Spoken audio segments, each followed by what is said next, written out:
Donc, je n'ai pas mentionné avant la pause, mais les présentations que nous avons eues ce soir sont donc en ligne déjà pour celles des services de l'environnement de la ville de Montréal et la présentation qui nous a été faite auparavant par les personnes de la CMM sera mise en ligne dès demain. Donc, ces documents seront disponibles pour tout le monde. Nous allons donc passer maintenant à la période de questions.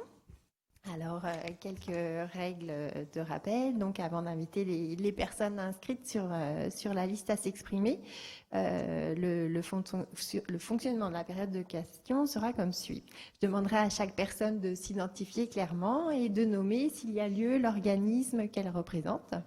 Je vous invite à garder vos préambules assez courts afin de vous concentrer sur votre question ou votre commentaire, ce qui devrait permettre à tous les intervenants qui le souhaitent de prendre la parole.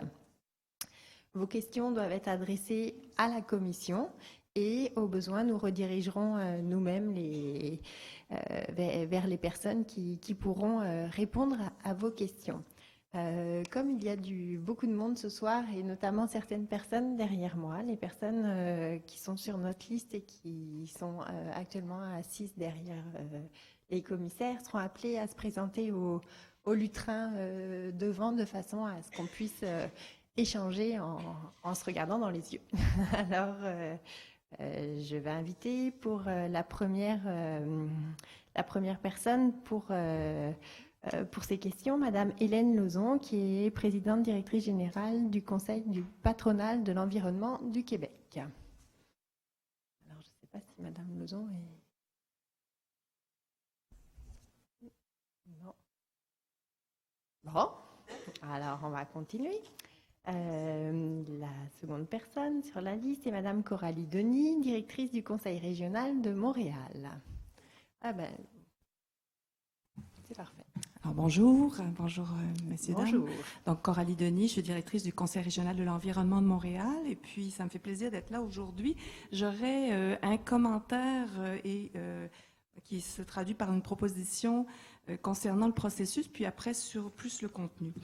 Tout d'abord sur le processus, c'est des documents qui sont très importants à consulter, qui ont été mis il n'y a pas si longtemps d'ailleurs sur le site internet pour en prendre connaissance. Et je vous dirais que je ne suis pas d'ailleurs la seule à penser ça au niveau comme représentante d'organismes. Beaucoup d'organismes trouvent que les délais sont très, très, très serrés, bien trop serrés. Le 20 décembre est approche à grands pas. Comme tout le monde le sait, c'est la fin de l'année pour tout le monde avec beaucoup de choses à faire.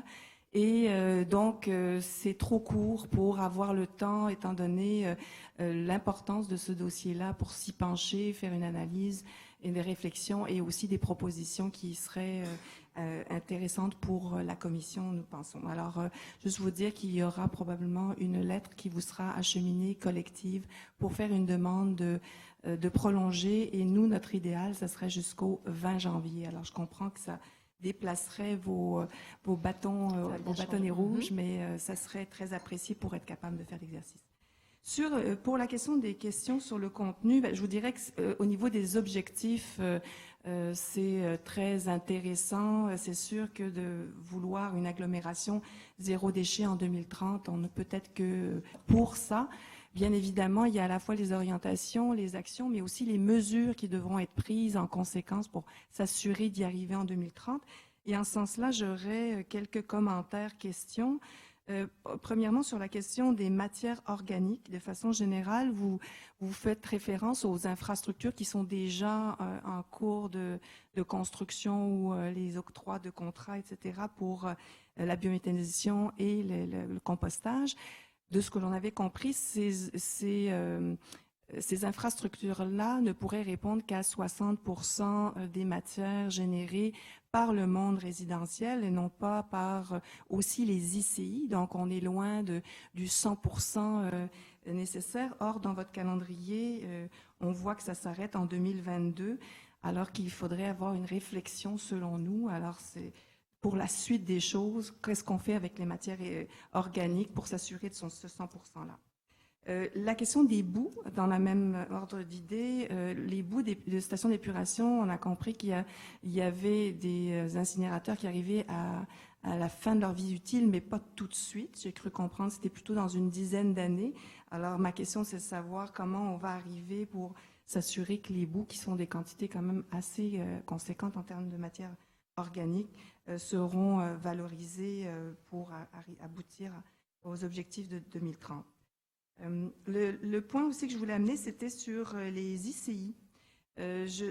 J'étais surprise de voir que la seule chose qui est notée, c'est favoriser les services de collecte de l'ensemble des ICI, alors qu'on sait que les ICI, surtout je parle pour évidemment ce qui est assimilable à des résidences, c'est beaucoup d'entreprises sur le territoire de l'île de Montréal et qui produisent beaucoup de matières organiques et puis de matières recyclables, évidemment, mais pour les matières organiques, c'est bien important. Donc, de juste favoriser alors qu'on pourrait envisager, et c'est ma question, pourquoi on n'a pas envisagé le fait de dire, pas seulement les écoles, parce que j'ai vu qu'il y avait des écoles inscrites, mais on peut penser, il y a des hôpitaux, il y a des tours à bureaux, il y a toutes sortes de...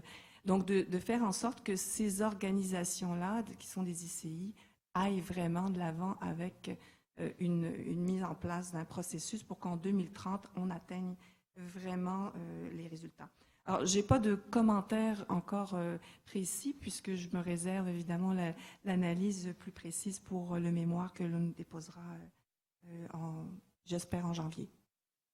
Alors, merci Madame Denis. Donc, on prend note de votre demande au sujet des délais. On va étudier la question et voir ce qui est possible. J'attends votre lettre. Je comprends que vous allez quand même nous écrire, mais j'ai pris bonne note. Alors, il y a 3 autres points. Je vais me retourner vers les services de l'environnement pour des réponses par rapport, donc notamment les matières organiques. Oui, donc je vais répondre à vos différents commentaires.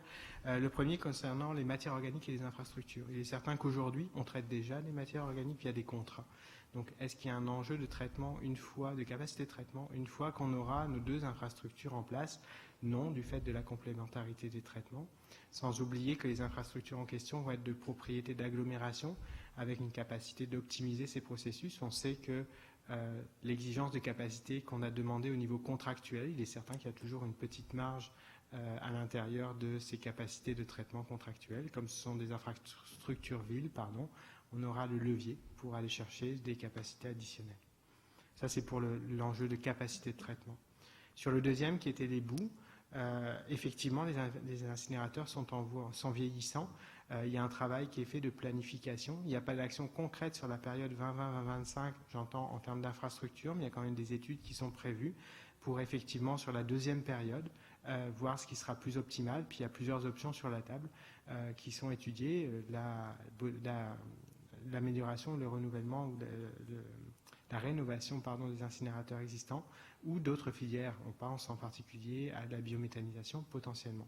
Tous ces scénarios sont sur la table aujourd'hui, seront étudiés à l'intérieur du plan, mais il n'y a pas d'orientation sur un développement d'infrastructures pour les boues à l'intérieur du plan 2020-2025, encore une fois. Le dernier, qui concerne les ICI, il est important de préciser que dans le plan, on parle des ICI en totalité et pas des ICI assimilables, puisqu'il y a une grosse différence entre les deux. Il est certain que les ICI assimilables sont d'une part déjà en partie desservis à l'intérieur de nos collectes, puisque une ICI qui va générer des quantités de déchets qui sont comparables à ce qui peut être généré par une résidence sont desservis par les services de collecte de la ville aujourd'hui. Donc, ils bénéficient de tout le reste des actions, autrement dit. Pour ce qui est des ICI différentes ou de plus grande taille, il ne faut pas oublier qu'il y a une stratégie de valorisation des matières organiques qui est en cours de production au niveau du palier gouvernement supérieur, qui a cette responsabilité. Et il est certain que pourquoi on dit favoriser, c'est qu'on va accompagner le déploiement de cette stratégie, ce qu'on peut faire de plus au niveau des ICI qui ne sont pas assimilables à des résidences. Parfait, merci. Est-ce que ça répond pour une première réponse à vos questions? Merci. Alors, la prochaine personne sur la liste est Madame Suzanne Hawker, de la Coalition des Amis de l'Environnement de Baie d'Urfé. c'est Alors, ça. merci Oui. beaucoup d'être là. À vous la Merci. parole. Merci pour l'initiative et pour la consultation. On l'apprécie beaucoup. Moi, j'aimerais parler des actions concrètes qu'on peut faire. Comme vous savez, peut-être, qu'à Baie-d'Orphée, depuis cet été, on a banni les sacs en plastique dans les magasins. Et justement, hier, la ville à côté, Beaconsfield, a aussi banni les sacs en plastique pour avril prochain. Donc, c'est facile à faire. C'est un règlement qui peut être fait facilement. Et puis, les gens savent qu'ils doivent apporter les sacs réutilisables. C'est facile. L'autre item qui est très facile, pas facile, il faut que ça soit fait avec le gouvernement provincial, puis Québec et fédéral aussi, c'est les bouteilles d'eau. On n'a pas besoin on ne veut pas envoyer notre eau partout, on doit arrêter ça. Ça, devrait être bientôt, tout de suite. Et les sacs en plastique aussi. L'autre chose que j'aimerais suggérer, comme on a tellement de problèmes avec le recyclage et la contamination et tout ça, nous devons repenser complètement nos processus. Quand il y a peut-être 40 ans, quand moi j'ai commencé à faire le recyclage dans mon coin, on séparait le papier, métal, plastique. Et je sais que même si on ramasse partout, les gens ne nettoient pas les contenants. Donc, il faut que ça soit repensé complètement. Les bocaux en verre, à mon avis, devraient remplacer le plastique dans les épiceries. Et c'est radical peut-être de le faire, mais je pense qu'au niveau provincial et fédéral, c'est le temps d'y penser. Que tous les contenants plastiques, si on remplaçait les contenants de plastique avec les contenants de verre, on peut, les bocaux en verre devraient être standards et avoir un dépôt aussi, avec la même forme, les étiquettes différentes et certaines tailles normalisées. Tous les bouteilles devraient être acheminées vers les centres de dépôt, comme l'éco-centre, un centre de réutilisation, comme les Ontario, les dépôts pour les bouteilles de vin et tout ça, qu'on devrait faire ici. Puis on a déjà écrit au province de Québec, puis notre membre de parlement du fédéral aussi, qu'on demande que ça soit fait au Québec, les bouteilles de verre, qu'on ramasse les bouteilles de verre. En même temps, on peut ramasser les bocaux en verre. Donc, avec un éco-centre, où on ramasse même les meubles, les lits, des choses que les gens laissent aux rues. Donc, ça peut être aussi les bouteilles. Donc, j'en ai d'autres pages, mais j'arrête là. Je comprends que vous avez une liste de recommandations. Alors, l'idéal, ce serait, dans le processus, de nous déposer un mémoire.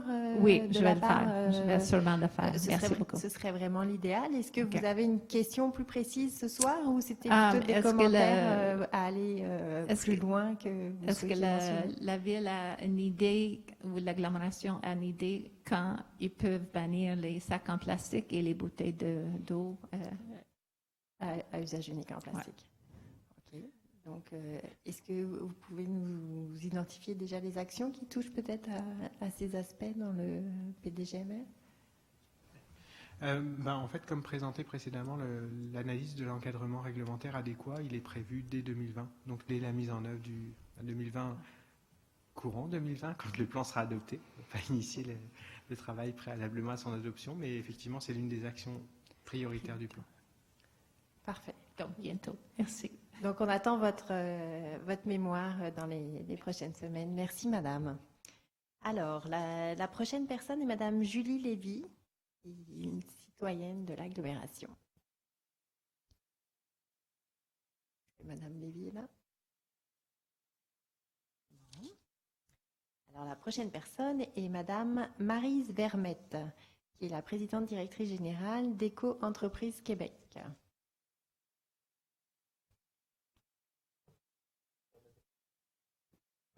Elle n'est pas là non plus. Bon. Alors, la prochaine personne est monsieur Karel Ménard, du Front commun québécois pour une gestion écologique des déchets. Alors, bonsoir Monsieur Ménard. Oui, bonsoir Madame la Présidente. Je vais être bref. On commence comme ça va toujours. Allez-y.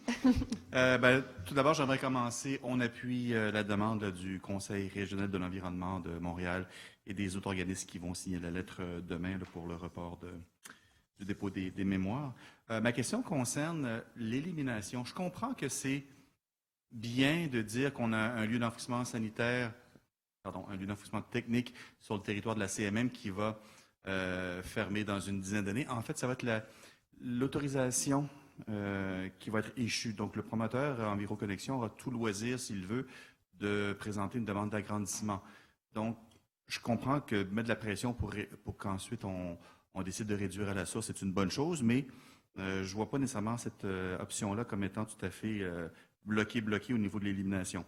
Si jamais, effectivement, le promoteur décide de ne pas déposer une demande d'agrandissement et qu'on n'a pas de lieu d'enfouissement technique sur les territoires de la CMM, M. Boudka parlait de la planification des infrastructures, c'est-à-dire au niveau des centres de tri, au niveau de la gestion des matières organiques, de ramener ça sur le territoire de la Ville de Montréal, justement, pour viser à limiter les kilomètres parcourus. C'était à peu près ces thèmes.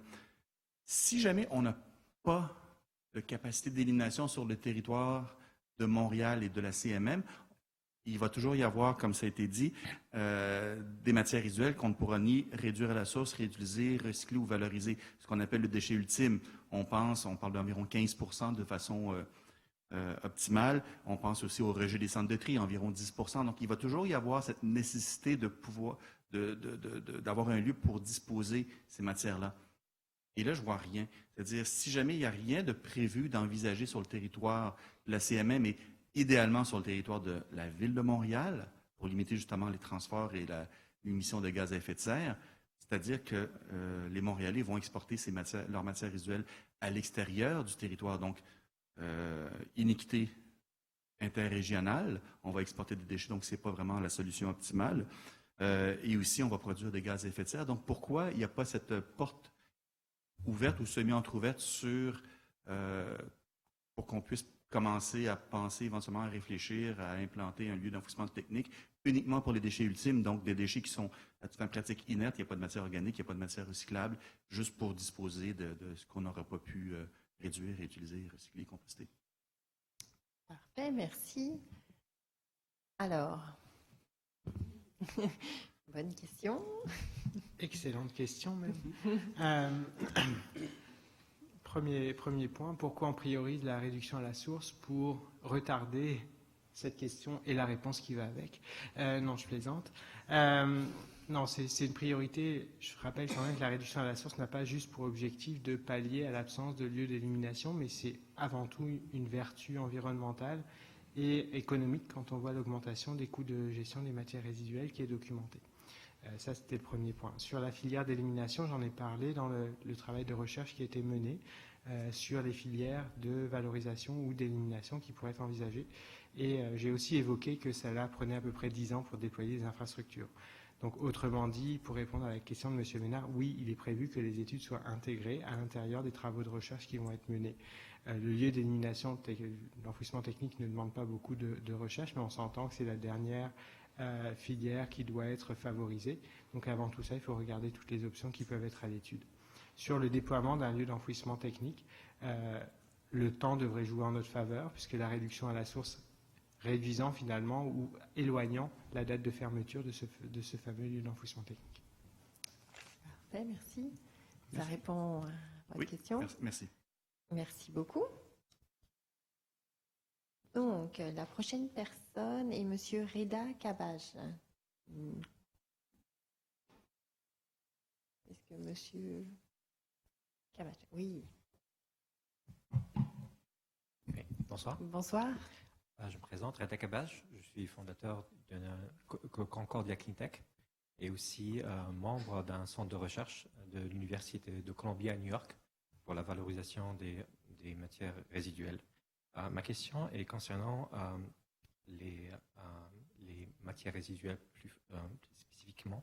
Est-ce qu'il y a une étude de faisabilité qui a été faite pour choisir la meilleure technologie appropriée pour traiter ces matières. Et aussi, concernant un site d'enfouissement Terrebonne qui va être fermé d'ici 10 ans, et vu le temps requis pour développer, pour nécessaire pour implémenter une solution qui est de 10 ans, est-ce qu'il y a une possibilité d'aller de l'avant, plus spécifiquement, choisir une technologie et de focaliser pour construire, pour arriver à traiter ces matières divert, les déchets des centres d'enfouissement. Ma dernière question, c'est est-ce que le CMM peut éventuellement faire une traçabilité des matières recyclées pour qu'ils restent ici dans la région de Montréal, pour qu'ils ne soient pas exportés à l'étranger? Est-ce qu'ils peuvent contrôler ça ou imposer au centre de tri qu'ils ne l'exportent pas à des pays en voie de développement, qui n'ont pas malheureusement les infrastructures spécifiques pour traiter ces matières? Voilà. Merci. Parfait, merci beaucoup pour votre question. Alors, il y avait plusieurs questions en fait, Monsieur Boudka. Oui, je vais essayer de répondre à toutes. Si j'en oublie, n'hésitez pas à compléter. Sur la première question, quelles sont les filières de valorisation des matières résiduelles au complet, on va dire. Les technologies aussi. Et toutes les technologies qui existent. Je reprends un peu les propos que je viens d'avoir concernant l'analyse des filières via les chaires de recherche. Il y a énormément de technologies qui sont disponibles aujourd'hui, avec des niveaux de maturité qui sont très variables, depuis des stades de recherche jusqu'à des stades de maturité et de pilote. Quel est le niveau de maturité des technologies? Donc, pour répondre à la question que j'ai entendue, qui était est-ce qu'il y a un choix de filière qui a déjà été fait? Clairement non, pour la simple et bonne raison que le panel de technologies disponibles est suffisamment varié, avec des niveaux de développement peu fréquemment à l'échelle industrielle. Et donc, on ne peut pas actuellement avoir un choix de filière de ce type. Le choix de filière doit aussi se faire en fonction d'un contexte. Je parlais tout à l'heure de contexte économique. Le contexte et la valeur des sous-produits générés par les filières de valorisation va avoir une orientation forte sur les choix qui doivent être faits. Donc il y a une analyse de marché préalable à faire en fait en parallèle de l'analyse des options technologiques qui sont disponibles. Ce travail-là est prévu à l'intérieur du plan, comme je l'ai dit précédemment. Pour l'étude. Le deuxième élément qui était la traçabilité, le deuxième gros volet que j'ai entendu, c'est la traçabilité des matières recyclables. Il est important de préciser que sur le territoire de l'agglomération, pas de la CMM, je ne peux pas répondre pour la CMM, mais sur le territoire de l'agglomération, toutes les matières sont valorisées localement, c'est-à-dire sur le territoire du Québec, peut-être en Ontario parfois, à l'exception des fibres, donc pour lesquelles le coût de l'export a chuté comme on l'a vu. C'est sûr qu'il y a des enjeux qu'on entend partager sur la qualité des matières qui sont triées et qui justifie en partie le fait qu'elles ne sont pas valorisées sur le territoire. Cet enjeu-là va être répondu avec l'amélioration de la performance des centres de tri. Cependant, les filières existantes ne sont pas capables de prendre l'intégralité du flux généré par un centre de tri aujourd'hui en termes de fibres. Donc il y aura toujours une part d'export. Cette part d'export, il est plus difficile de la tracer pour répondre à l'enjeu de traçabilité, puisque souvent ça passe par des traders qui fonctionnent comme un trader sur d'autres matières, qui achètent la matière, mais qui n'ont pas d'obligation de communiquer l'endroit et ce qui est fait de cette matière-là. Ce qui nous assure, c'est que la matière est prise en charge. Mais après, on perd la traçabilité. On sait à quel trader on l'a vendu, mais une fois que c'est vendu à un trader, on perd la traçabilité. Parfait. Est-ce que ça répond à votre question? Merci. Alors, la prochaine personne est Monsieur Alain Mongrain. Non. Mongrain. Voilà. La prochaine personne est Madame Marie-Anne Sedos.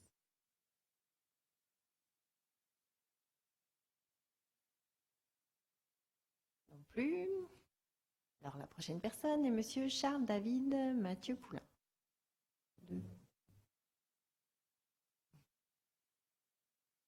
De Transcontinental. Bonsoir. Bonsoir. Donc, Charles-David Mathieu Poulain, responsable environnement, développement durable et économie circulaire chez Transcontinental. Premièrement, très content d'entendre les plans de la ville pour stimuler l'économie circulaire, puis aussi pour créer des marchés locaux pour le recyclage. Je pense que c'est vraiment un enjeu central dans cette discussion-là. Ma question serait plus une question de clarification sur le concept de plastique non valorisé qui est mentionné dans le document. Je pense qu'on est tous conscients qu'avec la fermeture des marchés, notamment en Chine, il y a plusieurs plastiques qui sont en théorie recyclables, mais qui présentement ne sont pas recyclés de façon effective. Par contre, je pense qu'il y a plusieurs trucs qui s'en viennent sur la valorisation énergétique, le recyclage chimique, la modernisation des centres de tri, la création de marchés locaux. Donc, ma question, c'est plus que c'est possible de clarifier le concept de plastique non valorisé et puis de voir c'est quoi peut-être le timeline, l'échéancier sur tout ce qui est la valorisation des plastiques de façon locale et puis quel est l'échéancier qui va être tenu en compte là, pour définir qu'est-ce qui est un plastique qui est considéré comme non valorisé présentement. Merci. Parfait, merci beaucoup. Alors, la question des plastiques. Il y a plusieurs choses. Alors, le plastique non valorisé, c'est certainement mentionné dans la présentation. Là, on parle surtout dans la stratégie de plastique de contenants à usage unique. C'est quand même important de le préciser. Sur les plastiques non valorisés, plus largement, on parle ici effectivement des plastiques qui n'ont pas de filière de valorisation sur le territoire. Aujourd'hui, le coût moyen de valorisation de ces plastiques a chuté aussi. Fait qu'il y a un enjeu pas seulement de capacité de valorisation, mais aussi de réalité économique. Et de toute façon, pour stimuler l'économie circulaire, qui a été évoquée un peu plus tôt, elle se stimulera toute seule si l'économie est au rendez-vous. Autrement dit, si l'énergie qui est produite et le coût de production de cette énergie compense le coût de traitement qui est requis pour le traitement ou la prise en charge de ces matières. Cette analyse-là, elle n'est pas faite. Puis si notre analyse, c'est que si cette filière n'a pas émergé actuellement, c'est qu'elle n'a pas de réalité économique aujourd'hui. Sur les enjeux de plastiques locaux, etc., effectivement, la technologie évolue et de plus en plus, on est capable d'aller séparer les flux pour aller améliorer un petit peu ces plastiques. Là, on parle aussi beaucoup de plastiques souples, qui sont aujourd'hui les principaux plastiques non valorisés. Donc, pour répondre à la question, oui, la ville, à l'intérieur du plan, on va stimuler l'économie circulaire dans la mesure du possible. Cependant, on ne pourra pas se suppléer à la réalité du marché économique. C'est-à-dire que s'il n'y a pas de rentabilité économique à faire d'un plastique un biofuel, par exemple, parce que cette technologie existe, la filière n'émergera pas. La ville n'a pas les moyens de prendre en charge une opération ou le déploiement d'une infrastructure uniquement pour cette fin. Donc il y a une réalité économique à laquelle on doit faire face. C'est tout le travail d'analyse qui est proposé quand on parle d'analyser les filières en fonction de la réalité de marché. D'accord, merci beaucoup. Est-ce que ça répond à votre question? Peut-être juste une petite précision. Je suis totalement d'accord avec vous, M. Budka, là-dessus. Peut-être juste faire attention, par contre, à interdire à court terme des matières qui, à moyen terme, auront potentiellement un potentiel de servir de matière première pour d'autres entreprises et donc de stimuler cette économie circulaire-là. Donc, de s'assurer d'avoir au moins une idée d'échéancier là-dedans et non de voir seulement ce qui se passe à court terme. Merci. Juste pour répondre, c'est certain que sur les filières qui sont déjà émergentes, disons, il va y avoir un regard particulier. Mais j'ai entendu beaucoup de potentiel dans la phrase qui vient d'être évoquée. Il est certain qu'à l'échéance du plan, on ne peut pas tabler sur des potentielles filières qui se déploieraient dans 15 ans, par exemple. Parfait. Merci. Alors, j'invite, si vous avez des informations à nous soumettre, n'hésitez pas à remettre un mémoire sur ces aspects. Alors, la prochaine personne est Madame Katia Forg de Sustainable Youth Canada.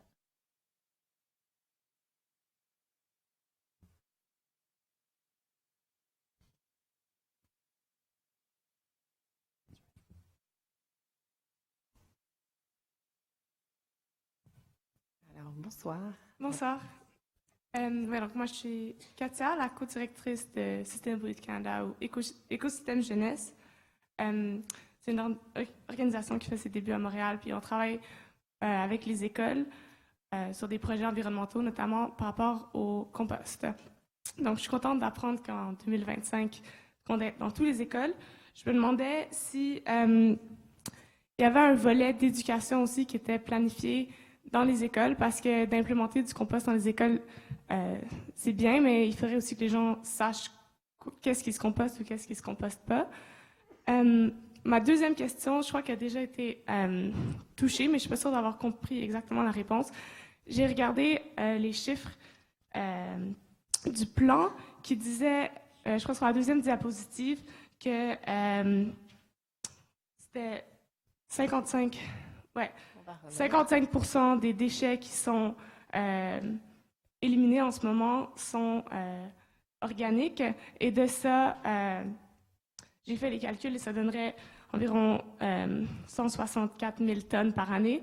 Les centres de compostage par la compagnie Suez sur le site, ça dit qu'ils seraient capables de détourner 50 000 tonnes par année et le centre de biométhanisation 60 000 tonnes par année.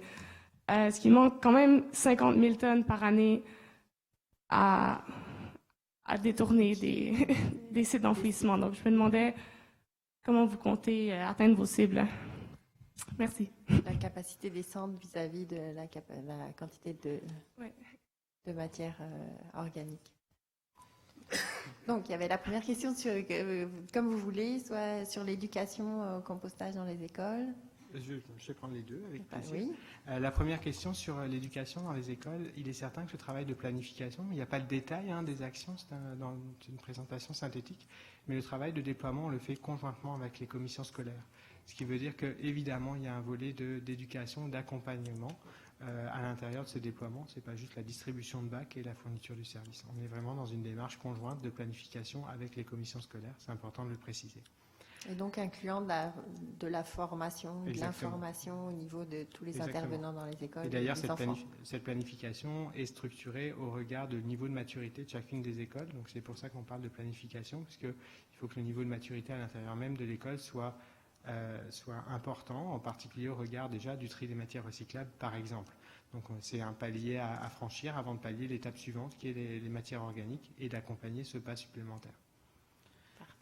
Au niveau de la capacité de traitement, je répète ce que j'ai mentionné tout à l'heure. Il est certain qu'on est aujourd'hui avec une capacité à venir de 110 000 tonnes par an, qui est une capacité contractuelle d'une part, donc ça c'est important de le préciser.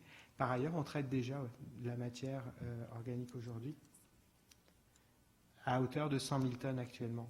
Donc on a déjà une capacité, on sait que le marché a une capacité de 100 000 tonnes. Donc pourquoi on va déployer les 110 000 tonnes additionnelles? C'est justement au regard du calcul qui vient d'être évoqué. La capacité de contrat qu'on a aujourd'hui ne permet pas de poursuivre le déploiement des matières organiques puisqu'on est déjà plus ou moins à saturation. Le fait d'aller associer la capacité de contrat aux capacités d'infrastructure nous permet d'atteindre les cibles qui sont requises.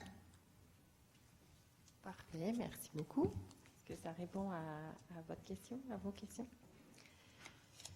Alors, la prochaine personne est Madame Héloïse Carré.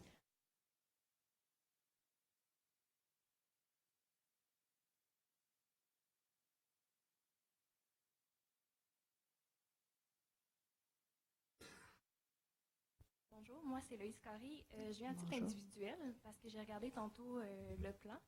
Ce qui m'a étonnée, c'est l'absence des hôpitaux. En fait, moi, je suis infirmière clinicienne au CHUM et on est un très, très grand producteur de déchets. Si je donne un exemple, moi, j'ai 2 patients. Souvent, je suis dans les soins intensifs et à moi seule, je fais à peu près 1 poubelle par soirée, sinon plus. Donc, c'est vraiment beaucoup de déchets. J'en ai parlé tantôt, mais on parlait aussi du côté biorisque. Mais je tiens à mentionner qu'il y a une grosse partie qui ne sort même pas de l'utilité stérile. Donc, c'est les déchets les plus purs qu'on peut avoir en quelque sorte.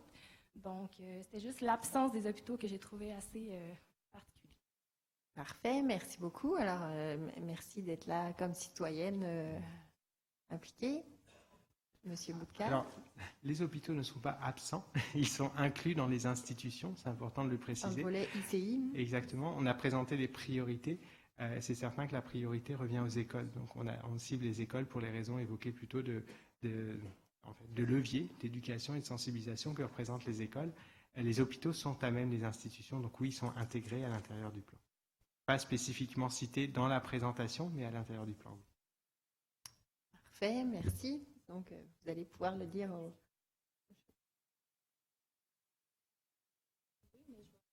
Donc, c'est tout ce qui concerne les ICI, c'est le travail, la collaboration. En fait, tout le travail qui est proposé, on dit de favoriser le même niveau de service pour l'ensemble des ICI. Fait que ça reprend finalement l'ensemble des orientations qu'on a qui sont développées, là, plus spécifiquement, elles s'appliquent aussi à l'intérieur des ICI. Donc, il va y avoir beaucoup de travail à venir dans ces secteurs-là dans les prochaines années, c'est ce que je comprends. Merci. Eh bien, en tout cas, je vous invite, si vous avez des questions ou peut-être avec votre organisme, à voir s'il y a moyen d'avoir un dépôt d'un mémoire. Ce serait vraiment intéressant d'avoir l'avis d'organismes, justement, d'institutions, notamment du secteur de la santé, pour voir comment on peut bonifier les choses au niveau de la ville de Montréal. Alors, même quelque chose de très simple, là, mais ce serait vraiment intéressant. Merci beaucoup d'être là. Alors, la prochaine personne est Monsieur Éric Saint-Arnaud, de chez l'organisme Renaissance. Alors, bonsoir. Bonsoir. Merci. Félicitations. J'aime beaucoup entendre les objectifs. J'avais une question pour la CMM et qui va être en lien aussi avec la Ville de Montréal, mais je ne sais pas si la CMM est encore présente, probablement pas. Les dames ont quitté, mais je pense qu'on a du monde qui connaît assez pour mais j'ai en fait, j'ai 3 points, là, mais mon premier point pour la CMM, c'était, il y avait un point qui était revoir les rôles et responsabilités des organismes dans les perspectives d'allonger la liste des produits assujettis à la responsabilité élargie des producteurs. Donc, qu'est-ce que ça veut dire? 1. Et 2, je veux juste mettre en garde parce que présentement, il y a une REP qui existe en électronique. Donc, étant donné, et je suis très content, on parle du réemploi présentement qui est le deuxième R, qui est le parent pauvre au Québec. On l'a vu dans l'étude de Kijiji qui vient juste de sortir. Et présentement, la REP électronique soustrait le réemploi, mais fait que du recyclage et du démantèlement. Donc, si on veut ajouter ou allonger la liste, ça pourrait détruire soit l'économie sociale, mais aussi s'éloigner du deuxième R qui est dans l'économie circulaire, très important pour la réduction à la source. Et un autre point qui est en lien avec le réemploi, on parlait des boîtes de dons pour la Ville de Montréal. Et nous, chez nous, on a des collectes. On va déposer un mémoire avec un regroupement de la table de concertation pour le textile. Mon organisme, Renaissance, en partenariat avec Support, on veut développer on fait de la recherche et développement pour trouver des technologies pour aider le textile. Ceci étant dit, l'emplacement des boîtes de dons, je comprends que dans votre plan, vous voulez redéfinir ou aider les municipalités à pouvoir établir des points de chute pour les citoyens. Nous, on a des centres de dons, donc dans les règlements d'urbanisme, c'est excessivement difficile. Je m'inscris dans absolument rien. Je suis toujours une bébite. Et je vais vous donner un exemple. On a changé une réglementation dans la ville de Brossard. Ça m'a pris 24 mois. Ceci étant dit, en 8 mois, je suis passé de 2 tonnes par année à 1900. Et l'année prochaine, je table sur 4000 tonnes. Donc, vous comprenez que changer la réglementation en détournant le textile, le plastique, la vaisselle, l'électronique, le métal, les souliers, les accessoires, ça peut aider dans une économie circulaire avant d'arriver dans le cercle du recyclage. Et mon dernier point qui était pour les ICI, vous dites que vous vouliez aider. Dans la réglementation de la Ville de Montréal, les OSBL peuvent utiliser les écoquartiers. Vous comprenez bien que les écoquartiers, les écocentres, les écoquartiers ne veulent pas me voir parce que quand j'arrive avec un camion de produits chimiques, je dois payer à 100% par mes fonds autogénérés pour me départir des matières pour faire attention à l'environnement. Donc, dans toutes les matières, même si dans la réglementation de la Ville, on peut utiliser les écocentres, plusieurs OBNL comme la mienne, on ne peut pas utiliser les écocentres et il faut financer à 100%. Donc, le point que vous aviez mentionné qu'il y avait une augmentation énorme dans le tri, on l'a vu chez nous, autant dans le plastique, dans le métal, dans le carton. Il faut trier mieux. On le faisait déjà d'avance, mais nos revenus autogénérés de cette partie-là ont diminué d'à peu près 82% à l'espace des 5 derniers mois. Donc, c'est sûr qu'on autogénère beaucoup, mais on prive notre mission sociale en faisant une mission environnementale qui est louable, mais aussi on fait une mission sociale. Donc, on aide les municipalités à détourner des sites. Fait qu'il faudrait peut-être regarder au point de vue de la REP pour faire attention et aussi la réglementation. Je ne sais pas si ça faisait partie de... Donc, alors, est-ce que vous avez une question? Oui. Oui, quelques questions. En lien avec... Je comprends que vous allez revenir avec un mémoire pour... On a un mémoire qui va détailler. venir pour les points de chute du textile, mais OK. est-ce que c'est juste les boîtes de dons ou les points de chute? Et aussi, est-ce qu'on regarde la réglementation au point de vue des OBNL quand on doit aller dans les écocentres, mais en fait, la moitié des OBNL ne peuvent pas y aller? Parfait. Merci beaucoup. Alors, les points de chute? Alors pour les points de chute, on parle évidemment principalement des boîtes de dons, puis à l'intérieur, l'objectif est quand même d'améliorer la collecte des textiles qui peuvent être réutilisés. Donc c'est l'opportunité d'aller réviser la réglementation au sens large. Pour ma mémoire, les boîtes de dons posent des enjeux documentés de salubrité, de sécurité, donc sur le territoire. Donc il y a des enjeux de trouver les bons endroits, autrement dit les bons codes, les bons endroits, les bons outils pour adapter et favoriser la collecte des textiles. Sur le deuxième point, qui est la partie écocentre, les OBNL sont effectivement acceptés sur les écocentres.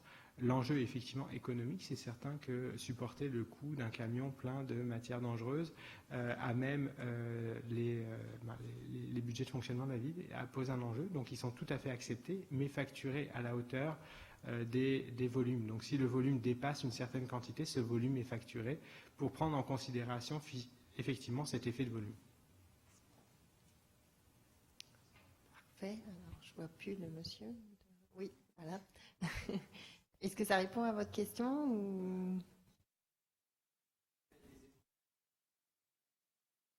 Ok.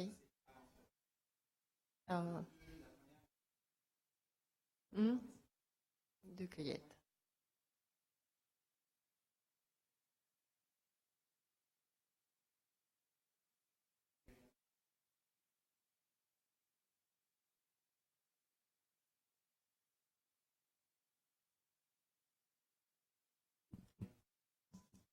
Oui,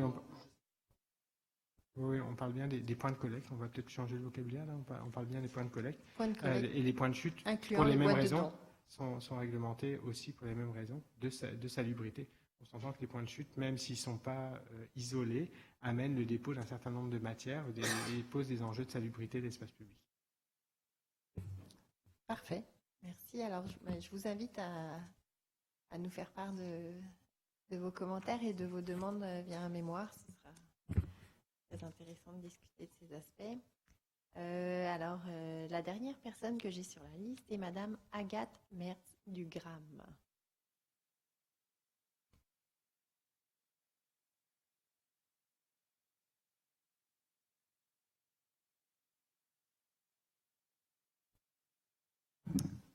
Bonsoir. Bonsoir. Donc en fait, c'est ça, je suis là avec le GRAM, donc le groupe de recommandations et d'actions pour un meilleur environnement. Mais ma question est en fait plus à titre personnel, selon mon expérience que j'ai des collectes à Montréal et plus particulièrement là où j'habite.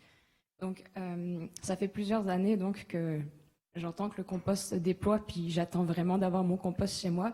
Finalement, il y a quelques mois, j'ai fait la démarche par moi-même de demander à ce que je puisse avoir un bac parce que j'en avais pas, alors que les autres immeubles semblaient en avoir. Et donc, j'ai réalisé finalement que je devais faire partie des derniers secteurs de Montréal qui n'étaient pas encore desservis, qui se sont déployés en 2019. Donc, en attendant, peut-être que ça serait arrivé.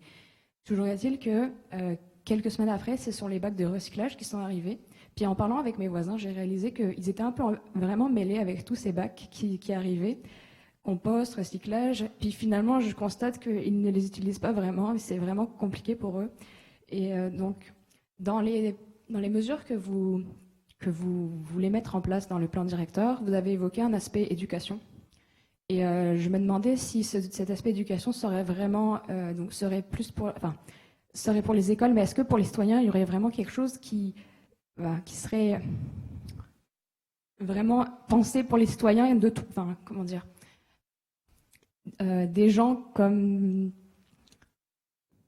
Monsieur et Madame tout le monde. Ouais, au sens où vraiment, j'ai vraiment expliqué à mes voisins, je leur ai donné les pamphlets, je pensais avoir tout bien fait, puis je suis vraiment peut-être très naïve parce que c'était pas si évident que ça. Donc, c'était la première question. Et donc, le constat que finalement, c'est pas encore utilisé, même si on penserait qu'une fois que les bacs sont là, ça va bien. Et je sais que c'est beaucoup de personnes qui ne l'utilisent pas encore, en fait. Même pas seulement dans mon secteur, dans des secteurs plus anciens, c'est pas utilisé.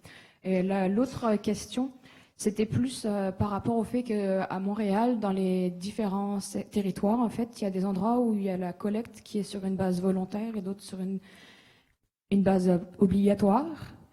Et je me demandais, parce que j'ai pas vu de choses mentionnant cela dans le plan directeur, est-ce que ça serait une volonté de peut-être mettre une réglementation sur ça, enfin une recommandation?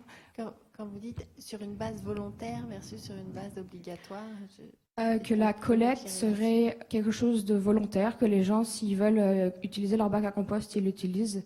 Sinon, ils ne sont pas obligés. Alors que là où c'est obligatoire, si on se rend compte qu'ils ne l'utilisent pas, ils pourraient recevoir une pénalité. Ok. Et je me dis qu'en complément de l'éducation, bien peut-être que ça pourrait faciliter le fait qu'il y a d'une part l'éducation pour qu'ils comprennent, mais ensuite peut-être qu'on leur fasse comprendre que c'est vraiment nécessaire. Donc ça m'a fait penser à ça. Et finalement, le dernier aspect, c'est pour les 9 logements et plus.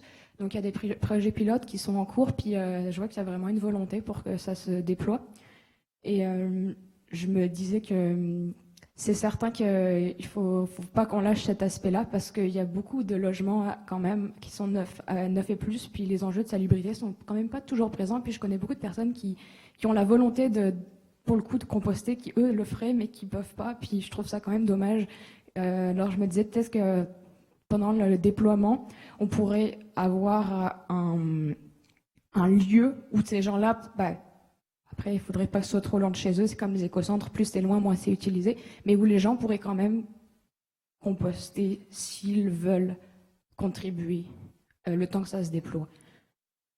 Et finalement, je me disais que le fait que les gens n'utilisent pas encore les bacs à compost, peut-être qu'en attendant, ça nous arrange parce qu'on n'a pas de quoi les acheminer puis les stocker. Donc finalement, peut-être que ça fait notre affaire en attendant. Voilà, merci. Merci beaucoup de vos commentaires et de vos questions. Et je comprends que le GRAM sera intéressé potentiellement à déposer un mémoire également Tout à fait, le GRAM a prévu de déposer un mémoire. Parfait. Là, j'étais plus à titre personnel. Je comprends. C'est parfait. Alors, attendez les réponses. Je vais commencer par la fin. Est-ce qu'on a intérêt, est-ce qu'on souhaite que les bacs ne soient pas utilisés? La réponse est évidemment non. Je préfère préciser ça tout de suite. C'est quand même assez majeur.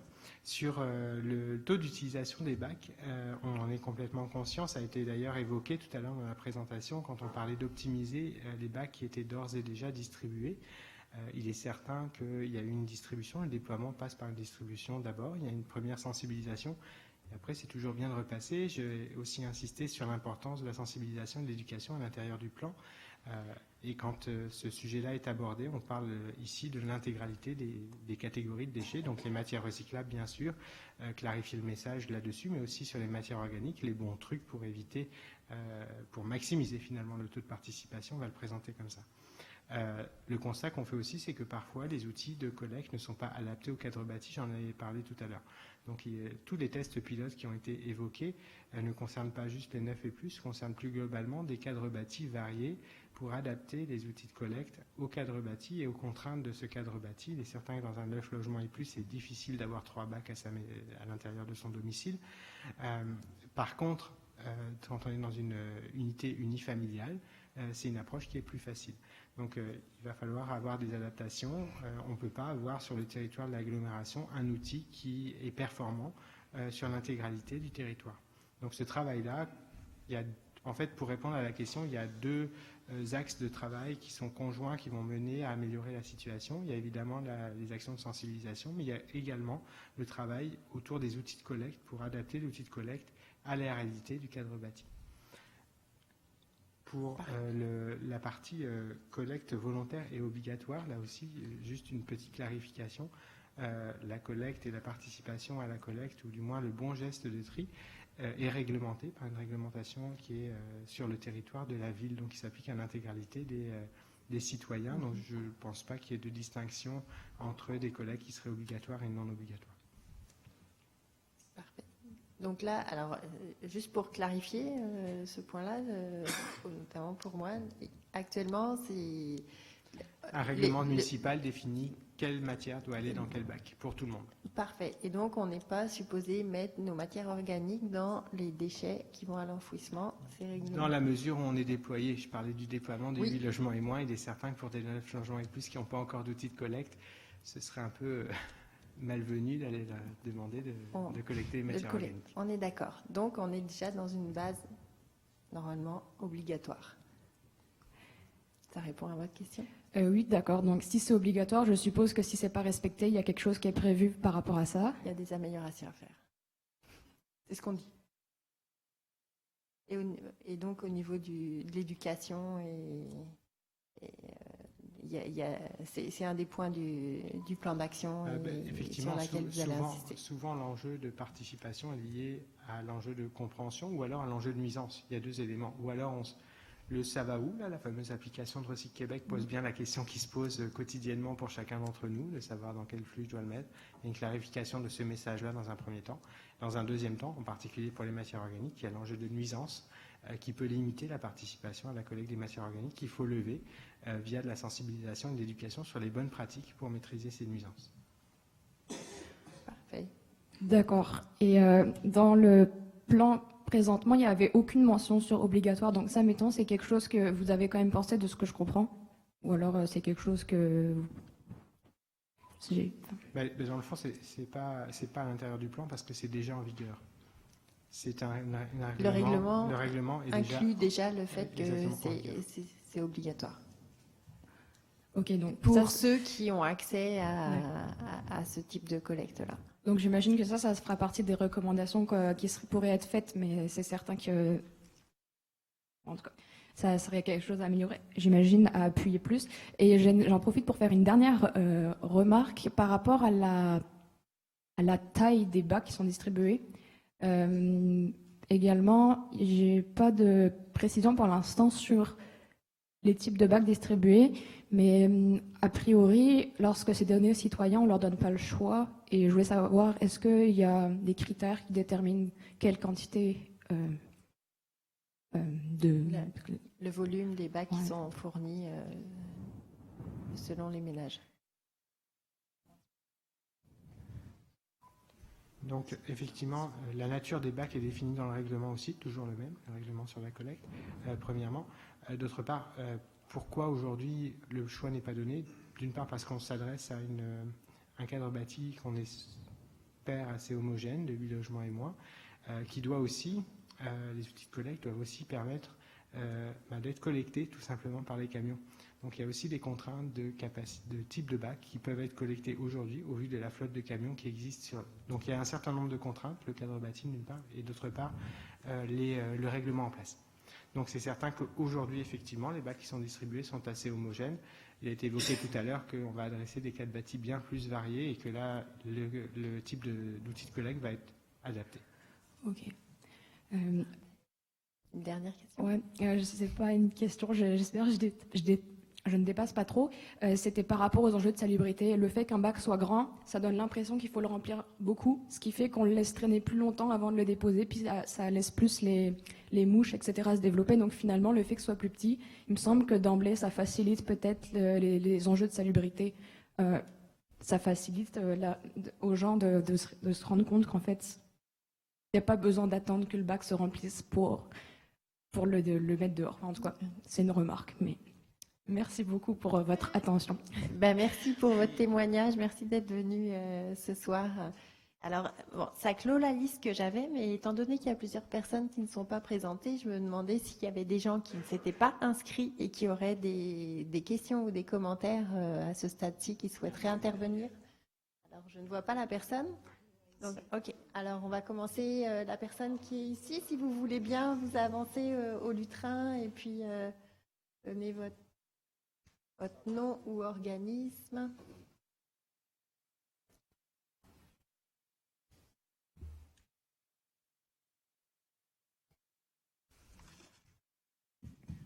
Bonjour, Bonsoir. merci pour l'opportunité. Nicolas Chevalier, un citoyen de Montréal. Tout d'abord, un commentaire sur un détail. Il y a un des 4 enjeux qui a été nommé. Le premier qui est en fait l'enjeu de la fermeture des marchés de l'Asie. Je trouve qu'au Québec, il y a eu de la complaisance au cours des dernières années. On ne sait plus envoyer nos déchets en Asie. On n'est pas des victimes. Je crois qu'on mérite que ces déchets-là restent chez nous. Je crois que la vraie problématique, c'est qu'on n'est pas capable de faire le tri correctement. Tout simplement parce qu'on fait une collecte pêle-mêle, puis également peut-être qu'on n'a pas assez de débouchés, peut-être qu'il y a de la surconsommation. Bref, d'autres enjeux, mais je crois que la fermeture des marchés asiatiques n'est pas une vraie problématique. C'est plus une problématique à l'interne. Maintenant, une question qui est en lien, laissez-moi regarder mes notes. On parle beaucoup de 3RV, on parle de recyclage, on parle de valorisation, mais tout le recyclage n'est pas égal. Il y a beaucoup de techniques, il y a beaucoup de débouchés de recyclage qui existent. Puis je voudrais savoir si la Ville se penche sur une étude environnementale de chaque débouché pour vraiment prendre une bonne décision.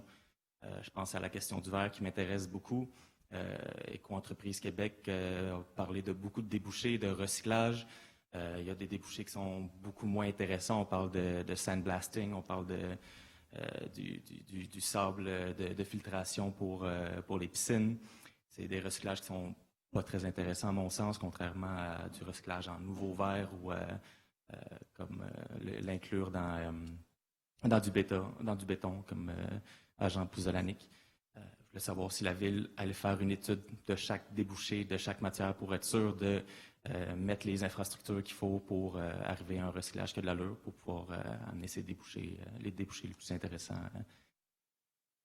Voilà. Donc la question est posée sur les études environnementales, notamment pour le secteur du verre, mais globalement.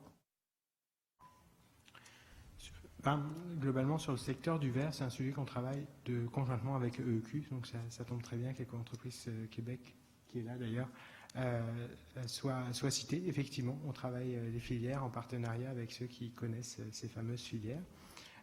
Toutes les filières sont intégrées. Ne pas oublier aujourd'hui que, effectivement, on parle de filières qui auraient une valeur supplémentaire à une autre. Toute valorisation est intéressante, je pense que c'est important de le préciser, quelle qu'elle soit, à partir du moment où on se substitue à une matière naturelle. Donc, effectivement, il y a différents degrés de valorisation. On essaye de remonter dans la chaîne de valeur progressivement. La qualité du verre et le travail qu'on fait présentement sur le centre de tri de matières recyclables de la Chine va dans ce sens. Parfait. Et puis, pour les études environnementales, globalement, comment vous... les études environnementales... travaillez. On ne peut pas... on mène des études, je veux dire, typiquement sur le compost. Si je prends l'exemple du compost pour sortir un peu des matières recyclables, mais le compost, pourquoi on choisit une qualité tout usage? C'est pour justement, suite à une étude environnementale, s'assurer de sa valorisation. C'est l'enjeu. Il y a toujours un équilibre à trouver. On peut toujours faire mieux en termes de qualité, mais est-ce que le marché est présent pour reprendre cette qualité excellente? Ben ça, c'est un travail qui doit se faire au jour le jour. Puis le graphique de la Chine, certes, cible la Chine, mais il montre aussi plus globalement une volatilité de ce marché-là. Donc prendre une orientation vers une filière unique sur la base d'une étude instantanée expose à beaucoup de risques. Donc oui, il y a un suivi. Plus que des études, on fait un suivi des filières de valorisation qui existent et on oriente nos choix technologiques en fonction de ces filières. Je parlais à l'intérieur du plan, encore une fois, de l'action qui ciblait l'adaptation au contexte de marché. On est exactement dans ce travail-là. Parfait. Bien d'accord, juste un commentaire. Je voudrais rappeler que dans son bilan vers l'innovation, Éco-entreprise Québec disait que oui, on serait capable d'améliorer les centres de tri pour avoir une qualité de verre suffisante pour avoir des débouchés intéressants. Par contre, il faudrait que ces investissements-là d'amélioration de centres de tri soient liés à une campagne de sensibilisation très importante au niveau de des citoyens, parce qu'il y a toujours des produits qu'on ne pourra jamais trier. On parle de porcelaine, on parle de verre technique qui ne peut pas être récupéré. Donc, je veux juste rappeler que les centres de tri, malheureusement, n'ont peut-être pas la réponse à tout. Puis j'amène ce point-là, surtout avec les nouveaux investissements qu'il y a eu dans le nouveau centre de tri avec des appareils pour le tri du verre. Donc, j'ai quand même une inquiétude à savoir est-ce qu'on va vraiment vouloir garder le verre à Montréal dans les centres de tri ou non. Merci beaucoup. Ben, merci pour cette intervention. Vous avez un point? Juste un commentaire sur la filière du verre. C'est un enjeu intéressant qui est débattu au niveau provincial parce que c'est le niveau de décision qui est requis pour le choix de la manière dont elle va être collectée le verre. Parfait. Alors, il y avait des mains par ici. Allez-y, vous pouvez... Oui, bonjour. Marie Legivre. J'ai plusieurs questions dans des domaines un petit peu éparses. Le premier serait sur les transports justement des matières résiduelles. Je voulais savoir s'il y avait justement une bonification qui était prévue dans le plan. parce qu'on s'entend qu'il y a quand même beaucoup de gaz à effet de serre qui sont produits avec toutes les collectes qui peuvent avoir lieu. Donc, est-ce qu'il y a quelque chose qui serait mis en place ou, je ne sais pas, peut-être une nouvelle flotte de camions? Mon autre question, c'était par rapport à ce que la jeune femme là-bas a dit tout à l'heure sur la sensibilisation dans les écoles. Vous avez parlé des commissions scolaires, mais actuellement, il y a un projet de loi pour supprimer les commissions scolaires. Donc, je voulais savoir quelle serait l'alternative si effectivement ce projet de loi-là passait. On continue dans la sensibilisation par rapport à l'harmonisation de ce qui peut être dit aux citoyens. Moi, je travaille beaucoup en lien avec un écoquartier et j'ai vu des affiches par rapport donc à ce qui peut être mis dans chaque bac. Et par exemple, dans les déchets, on voyait des photos, en tout cas de jouets, ce genre de choses. Et ça ne va pas dans les déchets. Donc je pense que je voulais savoir s'il y avait justement une harmonisation qui serait faite également par rapport à ce qu'on dit aux gens, par rapport à ce que la ville dit, ce que les secteurs de la ville, des arrondissements, qui va décider à un moment donné par rapport à ça. Parce que je pense que c'est normal que les citoyens, à un moment donné, perdent confiance, vu qu'on leur dit des informations qui sont très contradictoires. Et par rapport aux filières, je me demandais si le styromousse était envisagé, parce que, par exemple, à Sherbrooke, ils le récupèrent et ils le recyclent.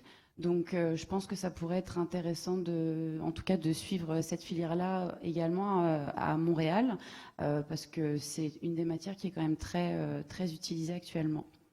Et ce sera tout. Merci. Merci beaucoup.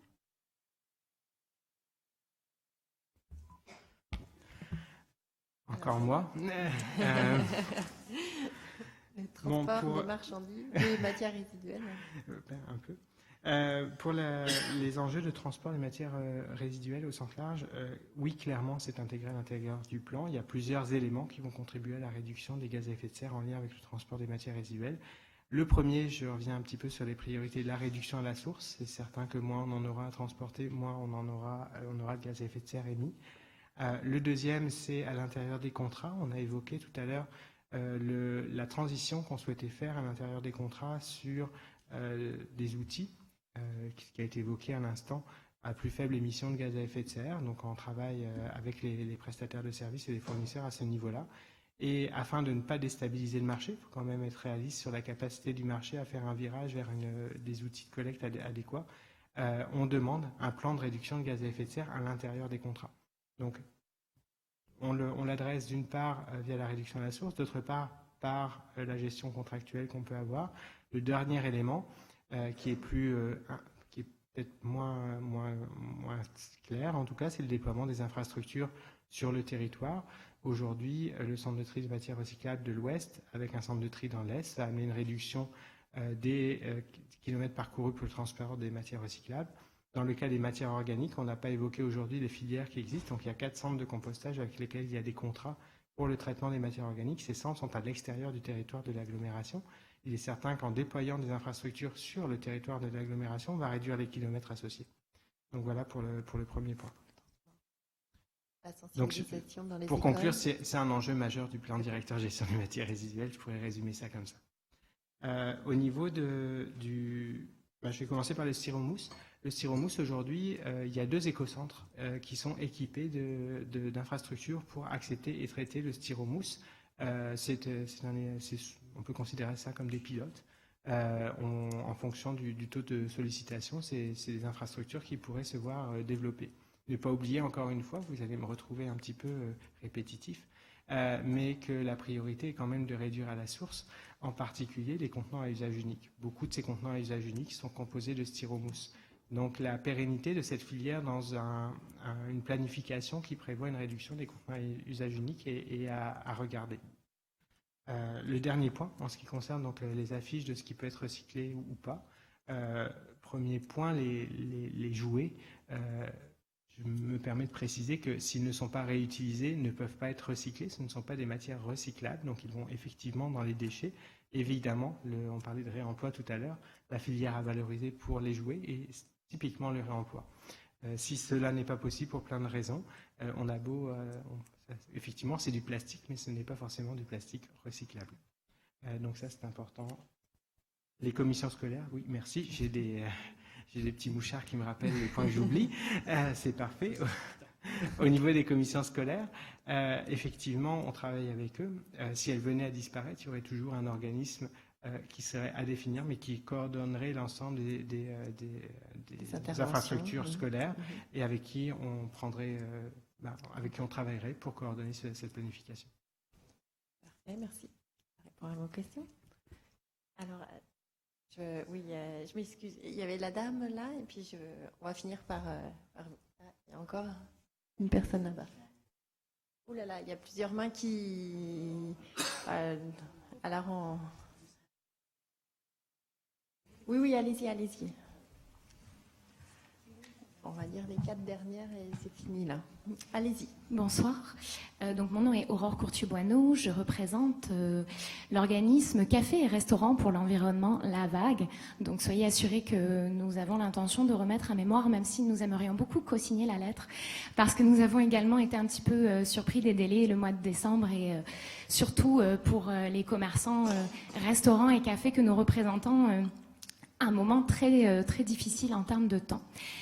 Néanmoins, vraiment, nous applaudissons à la 350 paires de mains qui représentent notre organisme, les orientations que vous avez présentées ce soir. On est extrêmement heureux d'enfin entendre la question de la réduction, d'enfin entendre la transition vers le zéro déchet. En fait, ce soir, j'aimerais juste rebondir sur un point qui a été mentionné, qui a allumé mon attention sur les traders. Les commerçants qui représentent notre organisation, comme les citoyens, ils se posent énormément de questions sur le devenir des matières. Ils m'ont pour cela envoyé il y a quelques semaines au colloque de Réseau Environnement dans lequel Recycle Québec a présenté les résultats. Et il y avait de nouveau, comme on a mentionné ce soir, la question des matières qui sont envoyées chez les traders qui seraient considérées comme restant au Québec. Et puis, en revenant, ils m'ont dit « Alors, qu'est-ce qui se passe avec le recyclage ?» Donc, même si j'ai voulu appuyer les bons coups et de performance, malheureusement, des points comme les traders, on ne sait pas, ça s'arrête là. C'est très difficile de rester dans une confiance et c'est très difficile de garder un regard positif sur le système, donc pour les commerçants, puis j'imagine pour n'importe qui lit ce genre de rapport en fait. Donc, j'aurais 2 questions à ce propos, qui est, est-ce que vous prévoyez des mesures de traçabilité comme vraiment concrète sur la question des matières recyclées, et est-ce que ce serait dans les contrats avec les centres de tri qui sont à venir, et surtout est-ce qu'on a des indicateurs de performance de ces centres de tri, parce que nous par exemple les membres sont partout au Québec, et est-ce qu'on peut on n'a aucune possibilité de leur dire chez toi ça se passe comme ça, telle filière ça se passe bien, telle filière un peu moins bien. Donc, indicateurs de performance et traçabilité, ce serait vraiment 2 éléments essentiels pour redonner confiance dans le système. Merci. Merci beaucoup. Donc, on a adressé un peu tout à l'heure la traçabilité, mais peut-être que vous voulez revenir. Pour la traçabilité, j'ai déjà répondu sur cet enjeu-là. Il est certain qu'on a tous intérêt, je parlais de multiplicité des parties prenantes, à avoir une transparence sur cette traçabilité. Cependant, on fait face à des limites qui sont des limites plus de droit de commerce auxquelles on peut difficilement faire face, ou du moins qu'on peut difficilement contrer. Sur les aspects indicateurs de centre de tri, c'est une partie particulièrement intéressante. Oui, les indicateurs de centre de tri sont en place et existent. On connaît aussi, c'est pour ça qu'on s'arrête au trader finalement, c'est qu'à même nos contrats, et encore plus quand on va être sur le centre de tri de la Chine qui va appartenir à l'agglomération, on a une traçabilité de qui est l'acheteur de la matière. Si cet acheteur est un trader, encore une fois, je reviens à ce que je disais tout à l'heure, on a une limite de traçabilité. Par contre, à partir du moment où il y a un contrat qui est signé directement avec un valorisateur, on a cette information-là. Sur les indicateurs de performance, je pense que j'invite en fait les personnes qui se questionnent à venir faire des visites au centre de tri.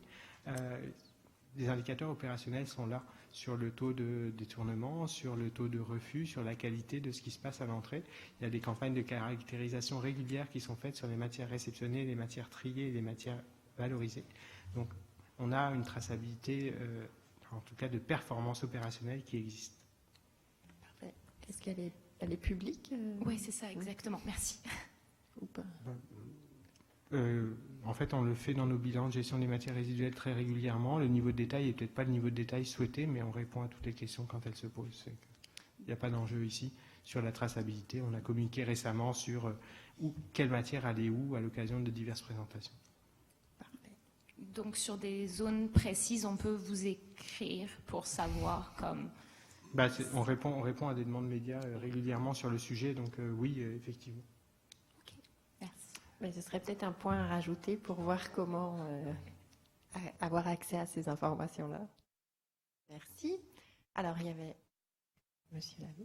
Alors, merci. Je suis Benoît Labbé, directeur des affaires publiques aux Amis de la Montagne, organisme qui a le mandat de protéger, de mettre en valeur le Mont-Royal. Merci de me permettre la question. Merci d'avance de l'attention que vous accorderez à la lettre pour le report du dépôt.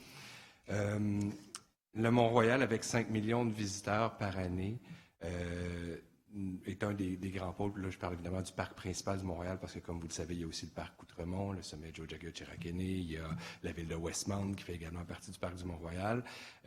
N'a aucune infrastructure permanente de récupération, n'a aucune infrastructure du tout, en fait, de gestion des matières organiques.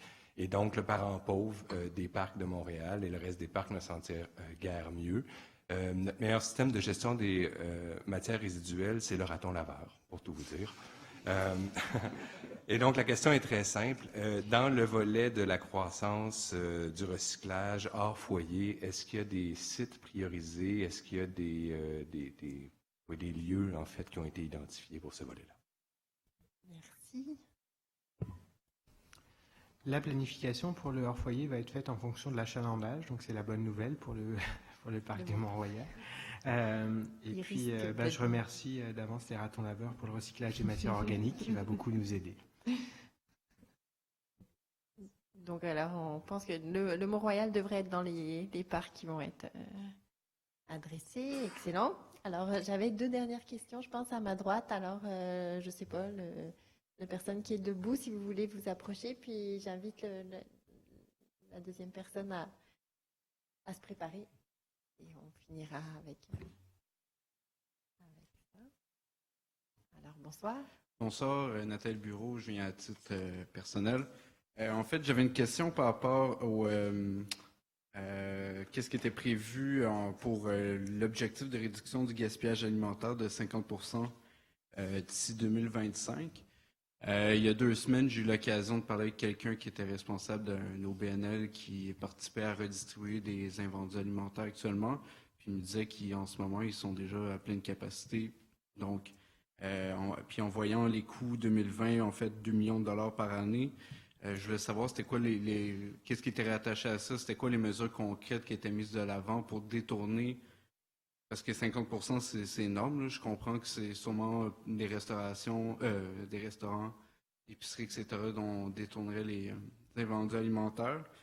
Et dans le fond, c'est ça, les mesures concrètes qui sont mises de l'avant pour atteindre les objectifs. Détourner toute cette masse. Merci. Toujours les mêmes. Réduction à la source. Vous me l'avez ôté de la bouche. La réduction à la source, évidemment, en fait, il y a 2 leviers pour répondre à cet enjeu. Le premier, évidemment, ce qu'on fait tous et chacun à la maison, et ça passe par de la sensibilisation et de la communication, effectivement. Le deuxième levier est l'incitation réglementaire. J'insiste sur une mesure qui était d'interdire l'élimination des matières organiques générées par les épiceries progressivement sur l'échéance du plan pour cibler les plus gros générateurs. Donc on est effectivement dans cette incitation-là qui va obliger finalement le déploiement des filières par voie de conséquence. D'accord. Il y a aussi, j'ai toujours mon petit écho à côté, je remercie d'ailleurs. On a aussi un travail conjoint avec le système alimentaire montréalais actuellement qui réunit plusieurs parties prenantes autour d'une table pour justement favoriser le déploiement de la réutilisation des produits alimentaires réutilisables. Parfait, merci. Est-ce que ça répond pour Partiellement, là, mais considérant le fait que ce que moi je voyais, c'est qu'ils étaient déjà à pleine capacité et sans les dispositions réglementaires qu'on prévoit implanter à 2 millions par année, est-ce que c'est suffisant pour subvenir aux coûts associés à redistribuer stockage de tous ces invendus-là, parce que 50% des épiceries, c'est énorme. Là. On fait juste passer derrière un IGA, puis c'est une montagne. Là. Parfait. Ouais, on prend le commentaire. Je ne sais pas si vous voulez rajouter quelque chose. Le budget est global pour l'activité de réduction à la source. C'est déjà la première précision que je voulais apporter. Il ne cible pas uniquement le gaspillage alimentaire. Le gaspillage alimentaire passe aussi par tout ce qui va à l'élimination. Donc il y a aussi toutes les filières de compostage, que ce qui est à l'arrière des IGA qui apparaît comme flagrant, tout à l'intérieur de cette matière-là n'est pas forcément réutilisable. Une partie certainement, puis je ne veux pas... Je n'ai pas de chiffres, là, on n'a pas fait de caractérisation en tant que telle, mais il y a deux parties à séparer. Il y a des matières qui peuvent être réutilisées pour des fins alimentaires, puis des matières qui sont des matières organiques qui doivent être juste détournées de l'enfouissement parce qu'elles sont périssables et périmées. Donc il y a deux volets à l'intérieur de ça. Donc toutes ces actions, que ce soit celles de détournement des matières organiques et celles de réduction à la source, vont arriver conjointement au même objectif. Parfait, merci. Donc, alors, la dernière personne, monsieur. Oui, bonjour, Cameron Stiff. Je suis étudiante à la maîtrise à l'Université Concordia, aussi associée avec d'autres projets en gestion de matières résiduelles et compostage. Mais j'ai vu des références dans le document à l'économie circulaire, mais je ne vois aucune référence à l'agriculture. Et l'agriculture, c'est pour les matières organiques. Ça sert comme la base pour le compost qui sert l'agriculture. Et le compostage, c'est pas juste un processus mécanique, c'est un processus biologique, physique, chimique. Et il faut le faire bien pour avoir un bon résultat, pour avoir un compost de qualité qui va servir à l'agriculture. Donc, j'aimerais savoir si l'exigence d'un compost de qualité agricole qui est approprié pour l'utilisation dans les programmes d'agriculture urbaine et rurale et en considération pour cette PDGMR. Puis, s'il y a une interaction avec le ministère de l'Agriculture, la pêcherie et l'alimentation du Québec, et si vous avez fait ou vous considérez de faire des études sur l'utilisation du compost fait des résidus alimentaires dans les sols urbains et ruraux, aussi pour la décontamination des sols contaminés, notamment dans l'Est, mais il y a plusieurs sols contaminés à Montréal qui peuvent être desservis par le compostage. Merci. Donc alors... Plusieurs éléments. Le premier concernant la qualité du compost, tel que cité précédemment, l'installation de compostage qui est prévue et programmée en déploiement produira un compost sans critère d'utilisation. Une autre manière de le dire, c'est que la qualité sera suffisante pour être utilisée pour tout un chacun, incluant l'agriculture urbaine ou le jardin ou un parc pour enfants sans limite. Donc c'est bien sans limite d'usage. Donc pour répondre à la question, oui. C'est bien les critères de qualité qu'on a prévus. Deuxième élément important, c'est que l'infrastructure est conçue pour permettre l'installation d'une ferme urbaine sur le toit. Donc est-ce que la vertu de déployer aussi une agriculture urbaine en lien avec cet extrant qu'on va générer est prévue? La réponse est également oui à l'intérieur de l'infrastructure. Ensuite, l'autre élément que j'ai oublié en fait, les sols contaminés, oui, effectivement. Le compost, effectivement, a des vertus oxydantes. Donc, le compost a plusieurs vertus. Une première qui est de favoriser la résistance des sols aux variations climatiques, en particulier sa capacité d'absorber de l'eau et de la restituer progressivement. Donc, en période de changement climatique telle que celle qu'on connaît aujourd'hui, ça apporte un élément de résilience qui va être intégré à même la valorisation du compost sur le territoire. Le deuxième élément, c'est qu'effectivement, c'est un élément oxydant. On appelle aussi ça des biofiltres de temps en temps, avec des capacités d'oxyder des émissions de méthane, etc. Est-ce qu'il serait pertinent de l'utiliser sur les sols contaminés? Je vais répondre pas aussi franchement que les questions précédentes. Je vais répondre plutôt peut-être. Ça va dépendre énormément de la nature de la contamination dont on parle. On parle ici de traitement passif. qui ont une efficacité, mais premièrement pour des composés volatiles, donc toutes les contaminations de sol dans l'Est ne sont pas juste des composés volatiles, il y a aussi des métaux et d'autres choses qui ne peuvent pas être traitées par du compost, et l'efficacité a ses limites aussi. Donc ça peut être un traitement partiel, mais ça peut pas être considéré comme une solution d'utilisation des composts à tout prix. Parfait, merci beaucoup. Donc ça conclut la période de questions des personnes dans la salle. On va passer maintenant à la période de questions de mes collègues. Donc, est-ce que je me tourne vers ma gauche? Est-ce qu'il y a des questions, clarifications? Oui, alors, Madame Blanco. Merci beaucoup pour votre présentation. En fait, en relation à la priorité de la réduction à la source, quand on voit les actions prioritaires, la 4e, on parle de mobiliser la communauté.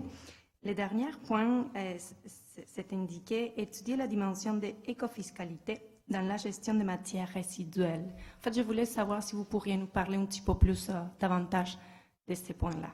Merci. Avec plaisir.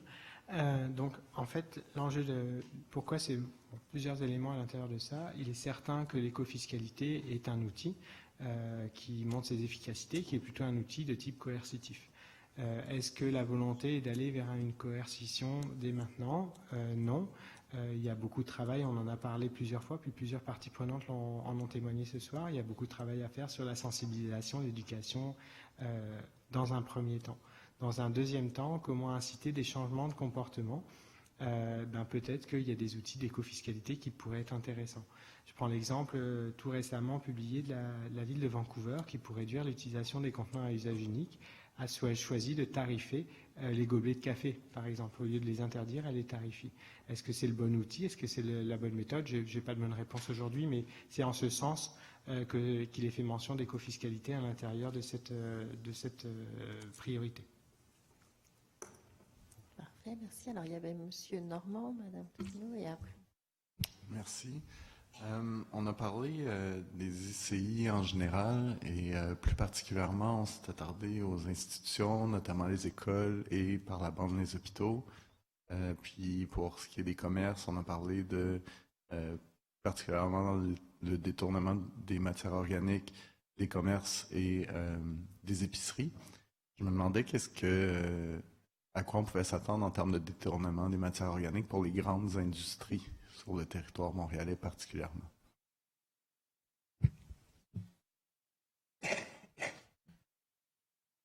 On est un peu sur les grandes industries sur du, hors périmètre. Malgré tout, ça a un impact sur le territoire. Plusieurs éléments. Les gros générateurs, je pense particulièrement aux industries agroalimentaires ou laitières en particulier, ont déjà des filières de valorisation des matières organiques. Pourquoi ? Parce qu'il y a un coût à traiter leurs eaux en particulier ou leurs éléments organiques et qu'ils ont des besoins de chaleur. Donc très souvent, ils utilisent des technologies de biométhanisation à l'intérieur même de leurs infrastructures actuellement pour des raisons d'optimisation de procédés. L'autre élément, c'est on parlait de travailler avec les parties prenantes, donc je viens sur la 3e priorité. Cette question-là renvoie sur la 3e priorité.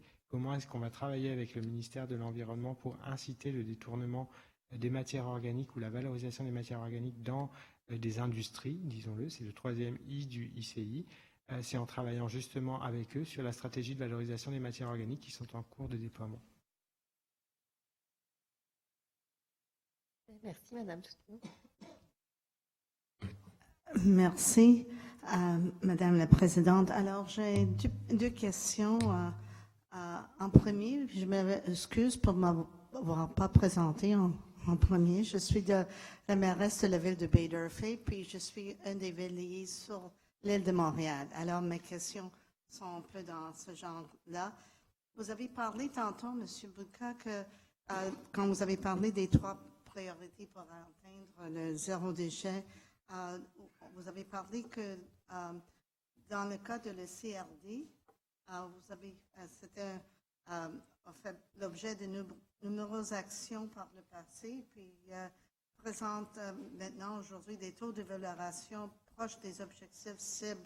Puis je suis pas mal impressionnée quand je regarde les résultats de le PTJMR année par année. Je vois que dans les arrondissements de la ville de Montréal, on voit que chaque année, vous êtes pas mal à 70%.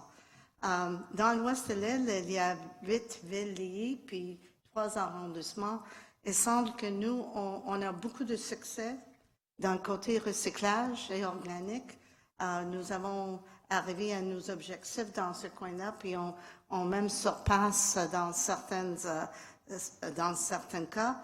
Mais on a des difficultés avec le CRD. Je ne sais pas si vous avez des solutions qu'on pourrait peut-être est-ce que pouvez-vous, est-ce que c'est parce qu'on n'a pas des éco-centres? C'est ça le problème. Alors, quand on parle des éco-centres, parce que ça nous frustre un peu, parce qu'on fait tout ce possible d'essayer d'arriver, mais quand on voit nos résultats, on est à 60, mais c'est pas à 70, puis on veut tout faire pour y arriver avec des solutions. Alors, c'était seulement, si vous pouvez...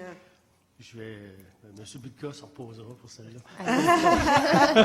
Alors, je me pose un peu avec cette question-là. Non, mais en fin de compte... au moins. Donc, en fait, ce qui a fait la différence dans les dernières années, entre autres, oui, il y a la présence d'éco-centres plus dans les quartiers centraux. C'est sûr que ça aide beaucoup. En fait, les CRD, c'est le gros volume qui rentre dans les éco-centres et qui est valorisé, je dirais, les CRD, pour rappeler... Les résidus de construction, rénovation, démolition.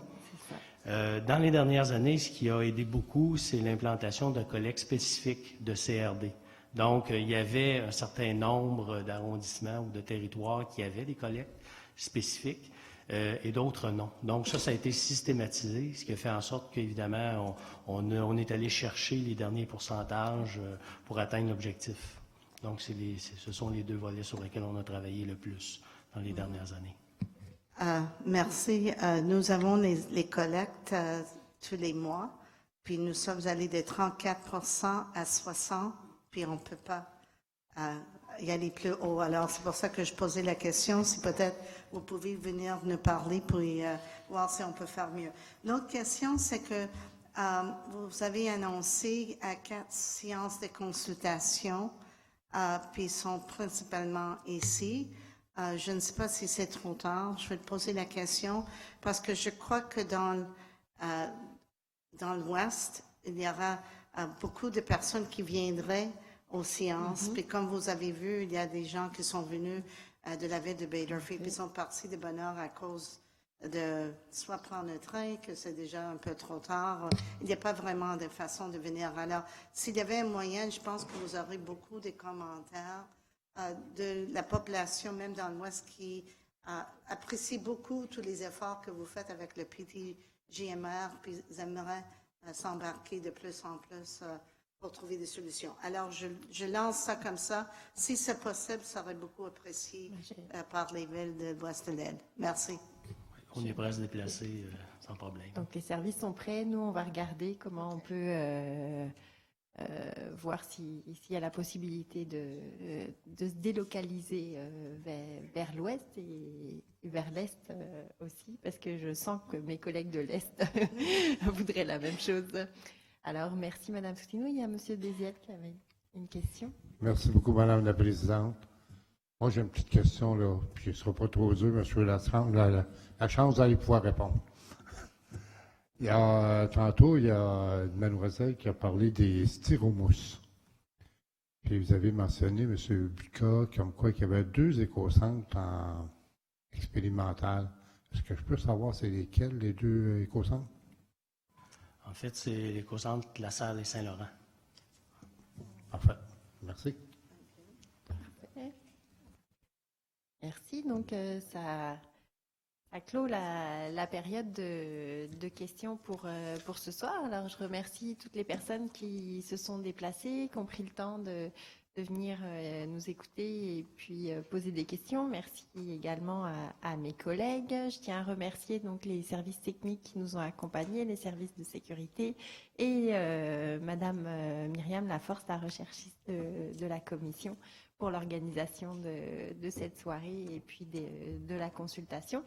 Donc, j'entends qu'il y a une demande de délai qui va nous être transmise. On prend bonne note. et on va regarder très rapidement ce qui est faisable. Je vais quand même rappeler les dates qui sont pour l'instant prévues. Donc j'ai dit déjà que les documents allaient être en ligne dès demain, les documents qui ont été présentés. Et puis normalement donc la date pour s'inscrire pour déposer pour assister à une séance d'audition des mémoires est le 4 décembre. Et puis la date limite pour transmettre un mémoire serait pour l'instant jusqu'au vendredi 20 décembre. Donc toutes les informations sont sur le site web, mais je vous invite vraiment si vous êtes intéressé à intervenir, suivre le site web régulièrement pour voir s'il y a une mise à jour de ces dates-là. Voilà. Et puis aussi, que vous le fassiez par écrit ou en personne, je tiens à dire que tous les avis qui sont reçus, les mémoires, les documents seront pris en considération par la commission.